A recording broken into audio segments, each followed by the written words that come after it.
అందరికీ నమస్కారం. నేను మీ ఆయుర్వేద డాక్టర్ చిట్టుపొట్ల మధుసూదన శర్మని. మనం ఈ వీడియోలో పురుషులు ఎదుర్కొనే వివిధ రకాలైనటువంటి శృంగార సమస్యలకి చక్కటి వైద్యం అనేటువంటి ఆసక్తిదాయకమైనటువంటి అంశాన్ని గురించి తెలుసుకోబోతున్నాం.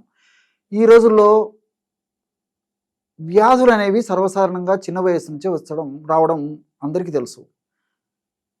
పురుషులకు సంబంధించినటువంటి వ్యాధులు మినహాయింపు కాదు, స్త్రీలకు సంబంధించినటువంటి వ్యాధులు మినహాయింపు కాదు. ఈ వ్యాధుల్లో కూడా మరి బీపీ కానీ, షుగర్ కానీ, అదేవిధంగా మోకాళ్ళ నొప్పులు కానీ, వెయిట్ కానీ, కొలెస్ట్రాల్ సంబంధించినటువంటి సమస్యలు కానీ, గుండె జబ్బులు కానీ, మెదడుకు సంబంధించిన జబ్బులు కానీ, గ్యాస్ట్రిక్ ట్రబుల్ సమస్యలు కానీ, అదేవిధంగా అలర్జీకి సంబంధించినటువంటి సమస్యలు కానీ, ఏ సమస్యలు ఉన్నా మగవాళ్ళు ఏమరపాటుగా దాని గురించి పెద్దగా మానసికంగా కుంగిపోరు. కానీ అంటే మిగతా వాటితో పోల్చుకుంటే దాన్ని భరిస్తారు, ఇతరులతో చర్చిస్తారు. కానీ ఒక శృంగారానికి సంబంధించినటువంటి సమస్య వచ్చినప్పుడు మాత్రం చాలా కుంగిపోతారు అనమాట. సో ఒకవేళ గుండె జబ్బు వచ్చింది, ఏదో కాస్త నిబ్బరంగా ఉంటారు, ఏదో శ్రేయోభిలాషులు కుటుంబ సభ్యులు చెప్పినప్పుడు కొంత కుదుట పడతారు. కానీ ఈ శృంగార సమస్యలు వచ్చినప్పుడు మాత్రం చాలా మానసిక వేదనకు గురయ్యేటువంటి పరిస్థితి ఏర్పడుతుంది అనమాట. సో ఈ శృంగార సమస్యలు అనేసరికి కొంతమందికి కోరికల పరంగా సరిగ్గా శృంగార కోరికలు ఉండకపోయేటువంటి పరిస్థితి ఏర్పడుతుంది. కొంతమందికి అంగస్తంభన సరిగ్గా ఉండదు, అంగస్తంభన ఉన్నప్పటికీ సరిగ్గా అంగస్తంభన జరగకపోయేటువంటి పరిస్థితి ఏర్పడుతుంది. కొంతమందికి మరి శృంగార కోరికలు బాగుండి, అంగస్తంభన బాగుండి స్ఖలనం త్వరగా అవుట్ అయిపోతుంది, అది ఒక సమస్య. ఇవన్నీ బాగున్నప్పటికీ కొంతమందిలో భావప్రాప్తి సరిగ్గా లేకపోయేటువంటి పరిస్థితి కూడా కొంతమందిలో ఉంటుంది. అంటే ఈ రెండు మూడిట్లో ఏదైనా హెచ్చుతగ్గున్నప్పుడు ఆ యొక్క ప్రభావం చేత భావప్రాప్తి మీద పడి ఆర్గాజం కూడా ఉండదన్నమాట. దీనివల్ల మరి ఆ భార్యాభర్తల మధ్యలో, దంపతుల మధ్యలో వాళ్ళ యొక్క ఆ దాంపత్య జీవితానికి సంబంధించినటువంటి అనేక రకాల ఇబ్బందులు ఎదురైపోయి సంసారంలో కూడా ఎన్నో ఒడిదుడుకులు ఎదురయ్యేటువంటి పరిస్థితి ఏర్పడుతుంటుంది అనమాట. ఈ సమస్యలు వచ్చినప్పుడు మరి పురుషుడు భార్యతో చెప్పుకోలేడు, స్నేహితులతో చెప్పుకోలేడు, శ్రేయోభిలాషులతో చెప్పుకోలేడు, ఎవరితో చెప్పుకోలేడు.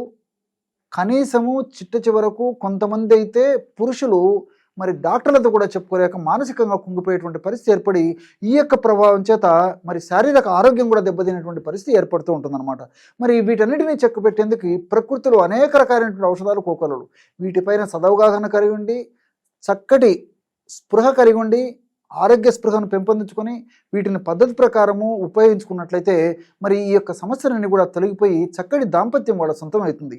దేహధర్మాల్లో భాగంగా, జీవధర్మాల్లో భాగంగా మరి సర్వసాధారణటువంటి ఈ సమస్యని మరి ఎవరికీ చెప్పుకోలేక, మరి సరిగ్గా ఔషధాలు పద్ధతి ప్రకారం వాడుకోక సమస్యను మరింత జటిలం చేసుకునేటువంటి పరిస్థితి కూడా చాలా మందిలో ఉంటుంది. కాబట్టి మరి దేహధర్మాల్లో, జీవధర్మాల్లో భాగమైనటువంటి ఈ యొక్క శృంగారాన్ని కూడా చక్కగా సమర్థవంతంగా మరి శృంగారాన్ని పాటించినప్పుడే ఆ చక్కటి ఆరోగ్యం కూడా వాళ్ళ సొంతమయ్యేదానికి అవకాశం ఏర్పడుతుంటుంది. కాబట్టి మరి ఆ చక్కటి శృంగారానికి, చక్కటి ఆ శృంగారంలో అనుభూతి పొందేందుకు, శృంగారానికి సంబంధించినటువంటి సమస్యలు అనేటువంటి నేను ఇంతకుముందే చెప్పినట్టు కోరికల పరంగా కానీ, స్తంభన పరంగా కానీ, స్ఖలన పరంగా కానీ, భావప్రాప్తి పరంగా కానీ ఎలాంటి సమస్యలు లేకుండా ఉండేందుకు ఇప్పుడు మనం చెప్పుకోబోయేటువంటి ఔషధం చాలా అద్భుతంగా పనిచేస్తుంది.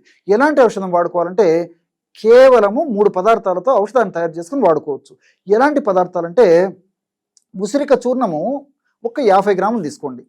ఉసిరిక చూర్ణం మనకు సంవత్సరం అంతా మార్కెట్లో దొరుకుతుంది. ప్రామాణిక కంపెనీ వాళ్ళు తయారు చేసేటువంటి చూర్ణం తెచ్చుకొని వాడుకోండి. ఉసిరిక చూర్ణము ఒక 50 గ్రాములు తీసుకోవాలి. అదేవిధంగా రెండవ పదార్థంగా జాజికాయల చూర్ణం ఒక 10 గ్రాములు తీసుకోండి. ఉసిరిక చూర్ణం 50 గ్రాములు అయితే జాజికాయల చూర్ణం 10 గ్రాములు మాత్రమే తీసుకోవాలన్నమాట. అదేవిధంగా మూడవ పదార్థంగా లవంగాల చూర్ణం కూడా ఒక 10 గ్రాములు తీసుకోండి. సో ఉసిరిక చూర్ణం 50 గ్రాముల్లో 10 గ్రాముల జాజికాయల చూర్ణము, 10 గ్రాముల లవంగాల చూర్ణం, ఈ 3 పదార్థాలు బాగా కలిపేసి ఒక గాజు సీసాలో నిల్వ ఉంచుకొని రోజు రాత్రిపూట 1 నుంచి 2 గ్రాముల వరకే, ఇది చాలా సమర్థవంతమైనటువంటి, శక్తివంతమైనటువంటి, పవర్ఫుల్ ఔషధమే కాబట్టి 1 నుంచి 2 గ్రాముల ప్రమాణం మించి వాడుకోకపోవడం చాలా చాలా మంచిదన్నమాట. సో ఈ యొక్క ఔషధాన్ని మరి 1 నుంచి 2 గ్రాముల వరకు తీసుకొని తేనెతో కానీ, కాస్త తేనెతో రంగరించి నాకోవడం కానీ, కాస్త పాలలో కలిపి తీసుకోవడం కానీ, ఈ విధంగా కాస్త మజ్జిగలో కలిపి తీసుకోవడం కానీ, ఎవరికి ఏ పద్ధతిలో ఎలా వీలైతే అలాగ తీసుకుంటే సరిపోతుంది అనమాట.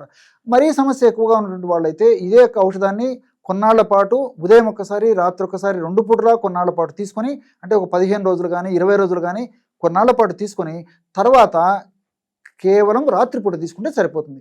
ఈ విధంగా క్రమం తప్పకుండా ఈ యొక్క ఔషధాన్ని వాడుకోవడం వల్ల సమర్థవంతంగా, శక్తివంతంగా, మరి శృంగారంలో చక్కటి అనుభూతిని పొందేటువంటి శక్తి వచ్చేసి వాళ్ళ యొక్క దాంపత్య జీవితం కూడా చాలా చక్కగా, ఆనందంగా, మరి చక్కటి దాంపత్య జీవితం కూడా వాళ్ళ సొంతమయ్యేదానికి అవకాశం ఉంటూ ఉంటుంది. చూశారు కదా, ఎటువంటి చక్కనైనటువంటి ఔషధాన్ని ఈ శృంగారానికి సంబంధించినటువంటి సమస్యలు తొలగించేందుకు మీరు ఈ వీడియోలో తెలుసుకున్నారో. మరొక వీడియోలో మరొక అంశంతో మళ్ళీ కలుద్దాం. అంతవరకు నమస్కారం. మీ చిట్టిబొట్ల.